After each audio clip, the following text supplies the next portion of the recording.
यैशय्या संदेष्ट्याच्या पुस्तकातून घेतलेले वाचन.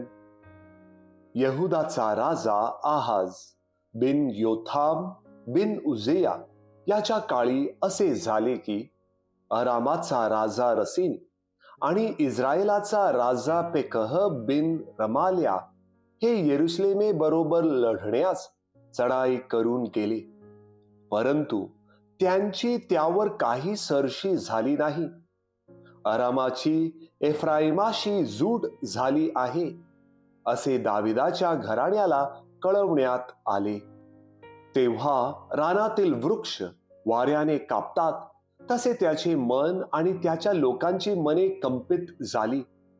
तेव्हा परमेश्वर यैशय्याला म्हणाला, तू आपला पुत्र शार याशूब यास बरोबर घेऊन वरच्या तळ्याचा नळ जेथे संपतो तेथे परटाच्या शेताच्या वाटेवर आहाजास भेटावयाला जा आणि त्याला सांग की सावध हो आणि शांत रहा, भिवू नको.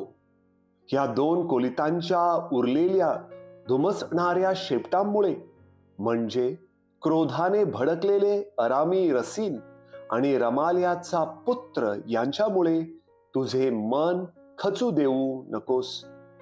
अराम, एफ्राईम आणि रमाल्याचा पुत्र यांनी तुझ्या विरुद्ध दुष्ट संकल्प केला आहे की आपण यहुदावर चालून जाऊन त्यांस धाक घालू, तटबंदी फोडून तो घेऊ आणि ताबेलाच्या पुत्राची त्यामध्ये राजा म्हणून स्थापना करू. प्रभू परमेश्वर म्हणतो, हे सफळ व्हावयाचे नाही, हे घडवायचे नाही.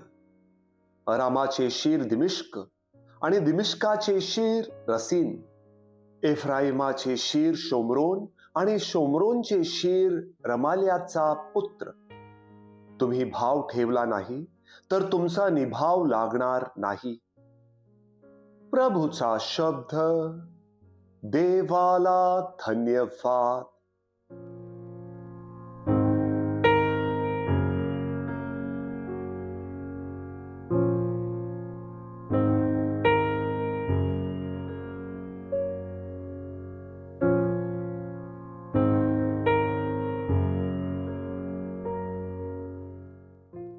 मथई लिखित पवित्र शुभ वर्तमानातून घेतलेले वाचन.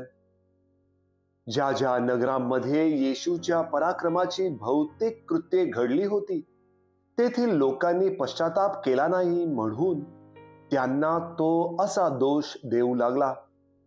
हे खोराजिन्ना, तुझी केवढी दुर्दशा होणार.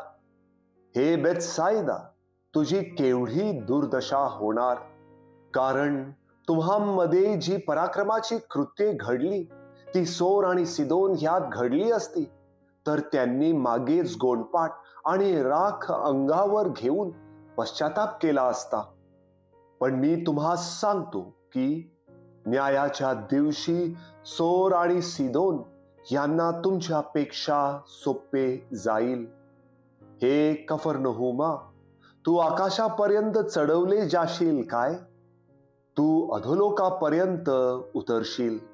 कारण तुझ्यामध्ये जी पराक्रमाची कृत्ये घडली ती सदोमात घडली असती तर ते आजपर्यंत राहिले असते. पण मी तुम्हास सांगतो की न्यायाच्या दिवशी सदोमाला तुझ्यापेक्षा सोपे जाईल. प्रभूचे शुभ वर्तमान. हे प्रभू येशू ख्रिस्ता, तुझी स्तुती असो.